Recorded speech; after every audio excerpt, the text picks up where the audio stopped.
En aparté, l'émission littéraire sur RMJ, avec Claude Perronnet. Dans notre émission Le Livre du Mois, nous avons reçu Joël Nivard, voici quelques semaines. C'était à propos de son roman Little Big Horn, qui se passait au Dora et dans la campagne de Basse-Marche.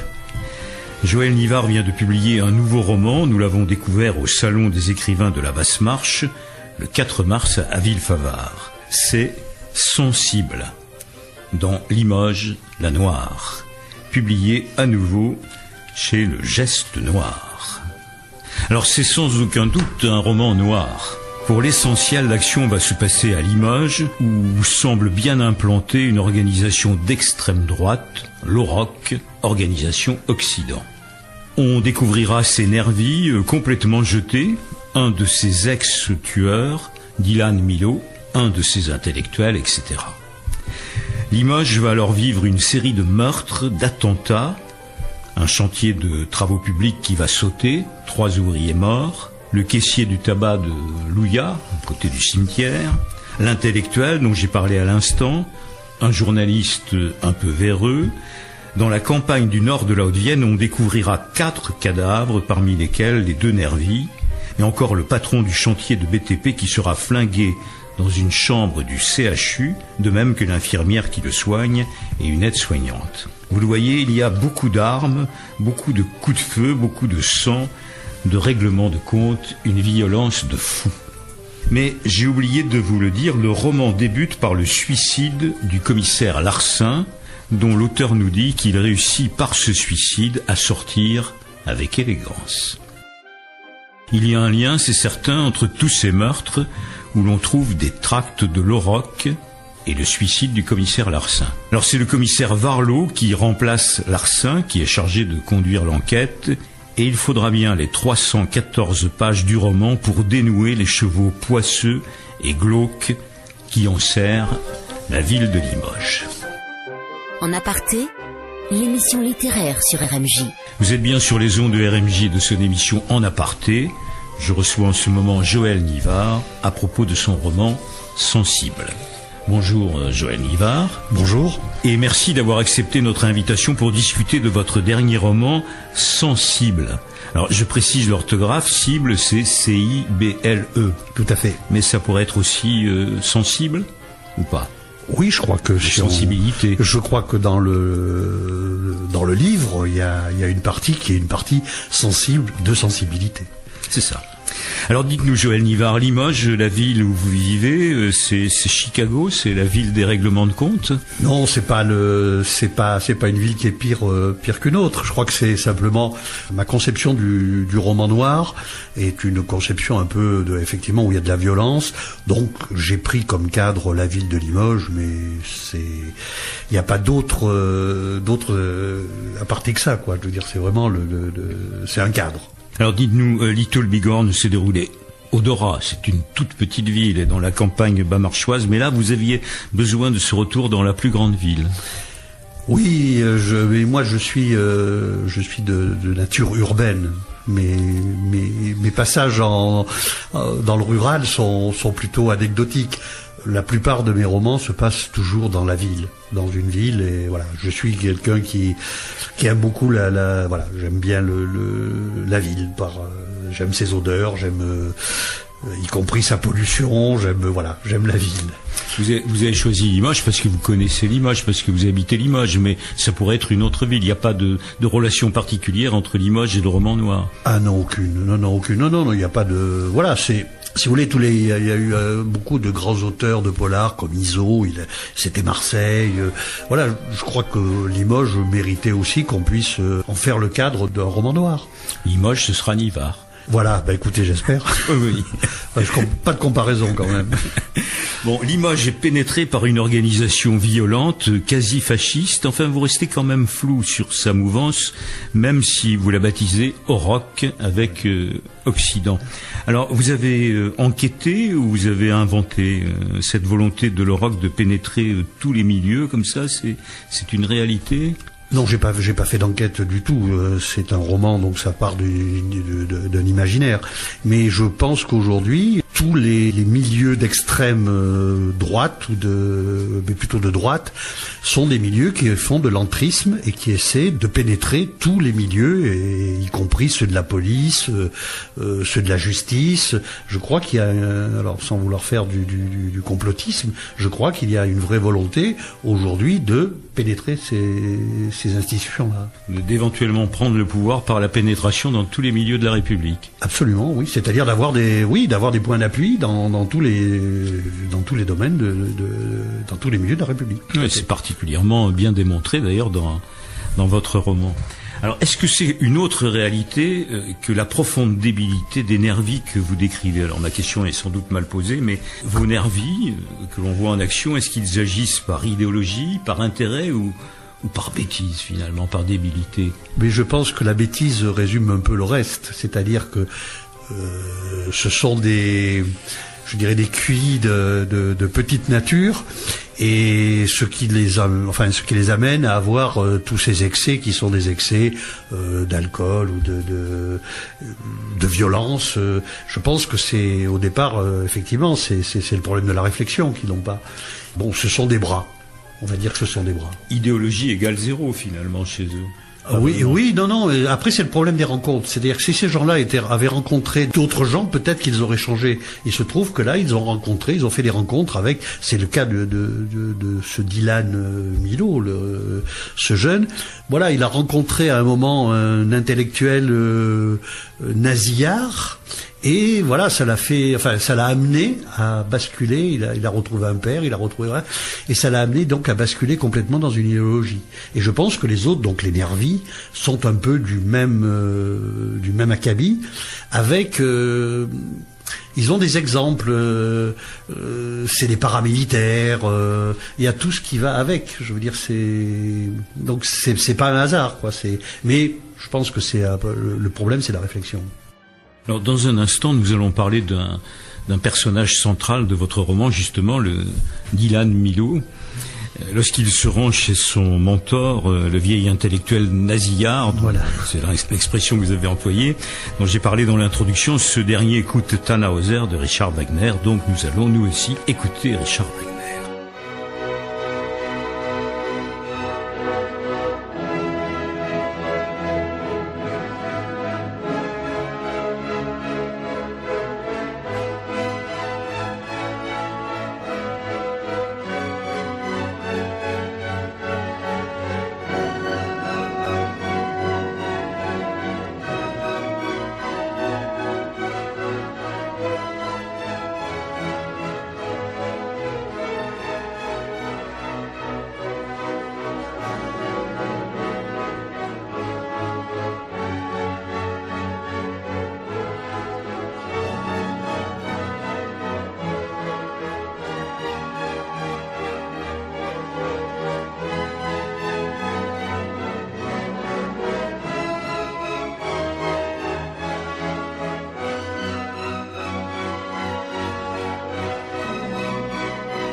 En aparté, l'émission littéraire sur RMJ. Vous êtes bien sur les ondes de RMJ et de cette émission En aparté. Je reçois en ce moment Joël Nivard à propos de son roman Sensible. Alors Dylan Milo est un tueur. On ne sait pas trop ce qu'il y a dans sa tête. Il tue froidement, un peu comme on s'étourdit. Dylan s'étourdit de meurtre. Et pourtant, vous semblez avoir un peu de tendresse pour ce personnage. En particulier lorsqu'il vient se planquer chez le vieux de son ancienne famille d'accueil à la campagne, à la Métairie, chez Bude. Il semble que, peut-être que ma formule est exagérée, mais il semble que vous trouvez des excuses à Dylan. Oui, d'une part, c'est pas un vrai tueur. Il tue, mais il tue parce que il est blessé. Il a une blessure sensible, pour reprendre. Et je crois que c'est ça sa motivation. C'est-à-dire qu'à un moment, il a l'impression d'être trahi, et cette trahison va l'amener à effectivement faire un peu le vide autour de lui. Et quand il est un peu perdu, il va avoir ce réflexe de revenir chez ses parents adoptifs, enfin qui l'ont adopté à un moment. Et c'est un garçon perdu. C'est vraiment. Il n'a qu'une rage. Il a que la rage, et c'est sa volonté de se venger. Et donc c'est sa motivation. Mais c'est un tueur, je dirais, c'est passionnel. Et voilà, c'est-à-dire que c'est très lié à l'amour et voilà, c'est passionnel. Mais c'est pas un tueur. C'est pas un crétin comme l'énergie que l'on a vu tout à l'heure. Il y a quelque chose derrière tout ça. Il y a une réalité, une souffrance qui le conduit à... Et qui n'est pas une idéologie. Qui n'est pas une idéologie. D'accord. Alors, en passant, je remarque qu'on retrouve dans Sensible des types de personnages qui étaient dans Little Big Horn. Le jeune paumé, lui. Oui, bien sûr. Le vieux accueillant. Il y en avait également un. Le patron prétentieux et macho, c'était un directeur de supermarché, je crois, dans votre précédent roman. Alors, Joël Nivard, vous avez comme ça une galerie de personnages un peu typés, un peu sélectionnés, un peu préférés que vous mettriez dans chacun de vos romans? Je crois qu'il suffit d'ouvrir les yeux et de regarder un peu autour de nous et ma foi, cette galerie de portraits est tout à fait le reflet de la société et des gens qu'on peut croiser tous les jours. Des machos, des paumés. Je crois que c'est simplement un regard sociologique sur les gens, et moi je les utilise parce que ce sont des personnages qui sont pas anodins. Je veux dire, c'est pas des personnages blêmes, c'est des gens qui ont de la couleur, qui ont du relief, et même si ce relief est parfois discutable. Mais avec toujours un personnage un petit peu plus âgé qui, lui, a quand même beaucoup d'humanité. Oui, mais dans mes livres, l'humanité reste l'espoir. Et heureusement qu'il y a toujours ce fond d'humanité. Parce que donc moi, je sais que ma littérature est une littérature noire, voire très noire, mais je reste sur l'espoir et sur l'humanité des gens. J'y crois beaucoup. Alors en fait, pour moi, le personnage essentiel de votre roman, c'est quand même Varlot, le commissaire qui mène l'enquête, qui vieillit mal et accepte mal d'ailleurs de vieillir. Alors en passant, tiens, Varlot n'arrête pas de frotter son index sur le pouce. C'est une expression qui revient plusieurs fois. Il y a une raison à ça? Oui, c'est un geste d'ancien fumeur. Parce que Varlot il s'est un peu calmé, mais c'était vraisemblablement un personnage de tous les excès, et je pense qu'il fumait beaucoup, et il garde ce geste qui est le geste d'un ancien fumeur, voilà. Et ça veut marquer quoi? Ça veut dire que il a des manques comme ça? Ça veut dire qu'il n'oublie pas qu'il a été fumeur, et oui, mais on reste fumeur toute sa vie. Enfin, moi j'ai été un très gros fumeur et je reste voilà. Mais s'il a ce manque du tabac, il doit avoir d'autres manques aussi, sans doute. C'est ça que vous voulez symboliser? Oui, il a beaucoup d'autres manques, notamment sur le plan affectif. C'est quelqu'un qui a beaucoup de manques affectifs. C'est un personnage qui est solitaire. On ne sait pas trop quelle a été ça. Il a une vie un peu. Enfin, il a une relation qui est une relation particulière avec une femme qui s'appelle Maude, et qui est une relation très très très particulière. Il se rencontre de temps en temps. Voilà, donc ça fait partie vraisemblablement de ses manques, bien sûr. Deux mots sur Maude, justement. Alors Varlot, le commissaire vieillissant, retrouve régulièrement un groupe de copains pour une bonne bouffe, et dans ce groupe, il y a Maude. Je crois que c'est une prof, elle était prof. Elle est prof. Et elle a conservé, malgré l'âge, écrivez-vous, une émouvante beauté. Alors c'est après avoir rendu visite à Maude que Varlot se rappelle cette phrase. Elle avait fait sa vie quelque part où il n'y avait pas de place pour la mienne. Il ne saurait dire de qui. On ne refait jamais l'histoire, de ça au moins il est sûr, et ça n'est pas pour le rassurer. Fin de citation. Alors Joël Nivard, est-ce que ce n'est pas ça le thème du roman finalement, la fuite du temps, la vieillesse qu'on a du mal à accepter, l'amour qui ne recommence pas? Est-ce que je me trompe? Non, mais c'est forcément dans le livre. C'est pas, je pense pas que ce soit totalement le livre, mais c'est forcément, oui, les personnages le personnage de Varlot n'est pas un personnage par hasard. C'est quelqu'un qui refuse de vieillir, il refuse pas de vieillir, il a du mal à vieillir. Voilà, il accepte pas ça, il n'accepte pas de vieillir, mais bon, je crois que après son histoire d'amour avec Maude, c'est une façon de vouloir croire à l'avenir. Parce que je pense que Varlot, il croit plus du tout à l'avenir. Alors que ce personnage de Maude est un personnage qui l'ouvre un peu sur le futur. Mais est-ce que son avenir à lui est pas en train de se clore? Ah oui, je pense il a même fermé beaucoup de portes déjà. C'est un personnage qui n'a plus aucune illusion. C'est pas un combattant, parce qu'avec Maud, il pourrait dire, bon, après tout, on peut toujours essayer, mais là, il accepte que la porte soit fermée. Oui, c'est quelqu'un qui a fermé beaucoup de portes dans sa vie. Il n'a qu'une seule envie, c'est de partir au soleil et d'arrêter de travailler, de dire voilà, donc il est effectivement en bout de piste. En aparté, l'émission littéraire sur RMJ. Vous êtes bien sur les ondes de RMJ de son émission En aparté. Je reçois en ce moment Joël Nivard à propos de son roman Sensible. La question de Christophe. Joël Nivard, on a l'impression que plus que l'histoire, même si l'histoire est bel et bien là, vous prenez plus de plaisir à mettre en place des portraits d'hommes et de femmes, que la vie n'a pas forcément épargné, qu'ils sont cabossés ensemble. Vous êtes plus anti-héros que héros. Ah oui, tout à fait. Oui, ça c'est. Oui, je crois que mes personnages sont des personnages qui sont pour la plupart des personnages que j'ai rencontrés de près ou de loin, mais ce sont des personnages qui sont effectivement cassés par la vie. Ce sont pas des gens qui sont des gagnants. Ils font pas partie des winners. Ce sont des gens qui sont plutôt en déshérence. C'est comme ça que je les vois. C'est quoi? C'est le brut de corps qui vous attire? C'est pas le lissage que certains pourraient avoir sur eux? Là, c'est le naturel? Oui, c'est le côté cash. Ce sont des personnages qui sont... j'ai difficulté à trouver d'autres mots, mais c'est ça, ce sont les personnages... Ils donnent plus d'opportunités à l'écriture. Oui, mais bon, je crois qu'il y a j'aurais employé une formule un peu alambiquée, mais il y a des gens qui racontent des histoires, et moi je raconte mon histoire dans l'écriture. C'est un peu, voilà, c'est un peu différent. Et moi, effectivement, je suis dans mon écriture très impliqué, très impliqué, y compris dans tous ces personnages détruits.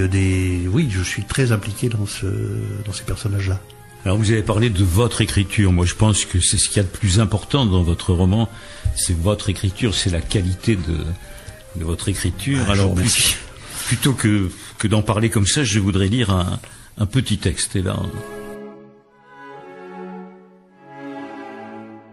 la nuit descend comme une encre délavée dans le voile d'un crachin ténu. Dans une marée sombre, venteuse, les crinières échevelées des ifs se courbent, malmenées par le vent du nord. Et ce vent du nord reste encore longtemps debout, fouettant les moignons dépouillés des arbres. Le ciel est comme un drap qu'une pluie de cendres aurait chiffonné. L'ocre des faisceaux des premiers lampadaires se répand sur les trottoirs détrempés. Le bitume, alors, lui, d'une patine visqueuse. La nuit tombe, comme se tourne une page. Il sort une feuille blanche, son stylo à plume, il ôte le capuchon en acre, la plume d'or est large, il aimerait écrire, mais la feuille restera blanche cette nuit. Au matin, la campagne est encore prise dans les lambeaux filandreux des brumes du petit jour. La sauvagine nocturne rentre au bercail. Alors, le jour se hisse au-dessus du lac, dispersant les brumes hors des berges. Le ciel est gavé de nuages lourds et gris. Alors ce texte, ce poème, ce sont de courtes expressions des premières pages du roman de Joël Nivard que j'ai simplement mis bout à bout. Alors concernant la qualité du style, la démonstration est faite. Joël Nivard, quel sera votre prochain roman ? Mon prochain roman, donc, je m'étais lancé dans une trilogie qui est donc la trilogie Varlot. Il y a eu Solo pour une nocturne. Là, il y a donc Sensible. Et le troisième sera la fin le dernier volet de la trilogie Varlot. Toujours à Limoges. Toujours à Limoges, toujours ce personnage, qui est empêtré dans son passé, dans son pathos, et que j'espère attachant. Alors c'est pareil, on se retrouvera pour en reparler en 2018. Oui, normalement, il devrait sortir en mars 2018, si tout va bien. Dans l'édition, vous savez, c'est toujours compliqué. Je sais bien, mais rendez-vous est pris pour cette période, en tout cas. Voilà. D'accord, merci.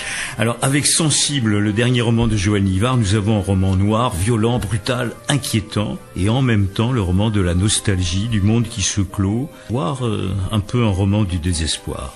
Et une écriture, c'est rare dans un polar, d'une exceptionnelle poésie, je crois vous l'avoir démontré. Merci Joël Nivard. Merci Claude. Merci d'être venu nous rencontrer pour parler de votre roman Sensible. Continuez à écrire et revenez nous voir pour discuter de votre prochain roman, de votre prochaine pièce de théâtre ou de votre prochain recueil de poésie. Avec plaisir. Nous allons terminer avec Marcel Mouloudji, Faut vivre. Malgré les grands yeux du néant, c'est pour mieux te manger, enfant, et les silences et les boucans, faut vivre. Et bien qu'aveugle sur fond de nuit, entre les gouffres infinis, des milliards d'étoiles qui rient, faut vivre. Malgré qu'on soit pas toujours beau et que l'on ait plus ses 16 ans et sur l'espoir un chèque en blanc, faut vivre. Malgré le cœur qui perd le nord au vent d'amour qui souffle encore et qui parfois encore nous grise, faut vivre. Malgré qu'on n'ait pas de génie, n'est pas un beau qui veut pardi et qu'on se cherche un alibi. Malgré tous ces morts en goguettes qui errent dans les rues de nos têtes,